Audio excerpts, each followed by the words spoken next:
Henry Kissinger once described the tragic paradox of foreign policy. When you have the power to act, you lack the knowledge if it will work. By the time you finally achieve certainty, it is too late to do anything about it. Decision makers are constantly forced to make what are called 51-49 choices, where even the most thoughtful leader is about as likely to fail as to succeed.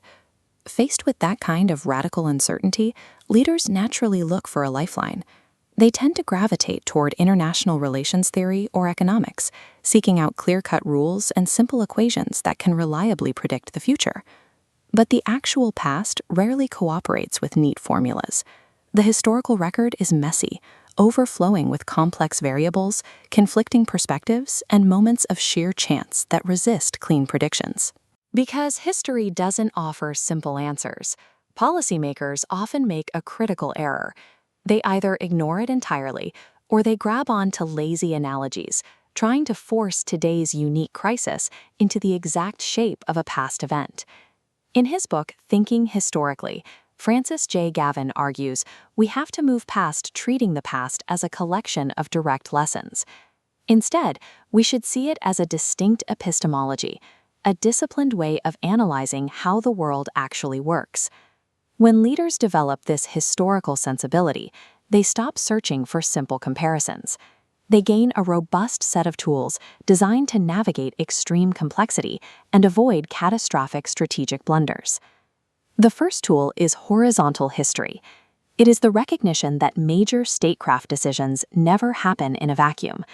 A choice made about one issue almost always ripples into another, creating unseen links. Take the Lyndon B. Johnson administration between the fall of 1964 and early 1965. During this short window, the U.S. government made two massive, parallel foreign policy decisions. The first choice is well known. The administration chose to drastically escalate military involvement in Southeast Asia, cementing a deeply costly war in Vietnam. But simultaneously, many of those exact same advisors successfully engineered a highly complex, innovative diplomatic campaign to limit the global spread of nuclear weapons. A horizontal analysis suggests these choices were actually two sides of the same coin. When China detonated its first nuclear device in October 1964, the U.S. intervened in Vietnam to prove it would go to extreme lengths to defend partners. That display of resolve signaled to allies like West Germany and Japan that they didn't need to build their own nuclear arsenals to be safe. Thinking historically reveals these vast, often hidden trade-offs. Today, as great power rivalries heat up, it is common for analysts to compare modern global tensions to the dangerous summer of 1914, warning that we are on the brink of another World War I. This is a trap known as historical amnesia. It occurs when observers suffer a strategic blind spot, failing to recognize when the environment and the conditions of world politics have moved on. This chart shows how the geopolitical board has shifted over the last century.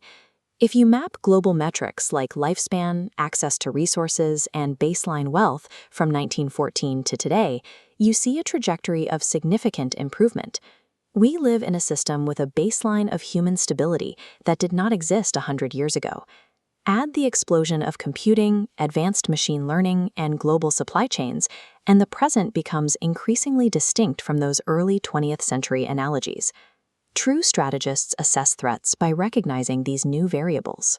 They build policies for the world as it actually exists right now, avoiding the error of fighting the last war. Facing this complexity, it's tempting to freeze. But historical analysis proves that a refusal to choose is its own form of decision, one that often carries as much weight as a decisive act. Instead of freezing, historical thinkers use a process similar to Bayesian updating. They make the best initial choice they can based on the available data, and then continuously adapt and correct their policy as fresh evidence arrives. Because this approach breeds humility, it removes the pressure to be perfectly right on the first try. It allows leaders to identify bad choices early and pivot away from failing strategies before they reach a breaking point. Thinking historically requires an active commitment to critical empathy and the management of extreme complexity. When national security teams implement a formal historical checklist, they break free from the impossible demand for perfect prediction. This process forces them to step back and rigorously question their assumptions. They have to interrogate the root causes of a crisis, identify who actually holds agency, and consider multiple contrasting perspectives before they act.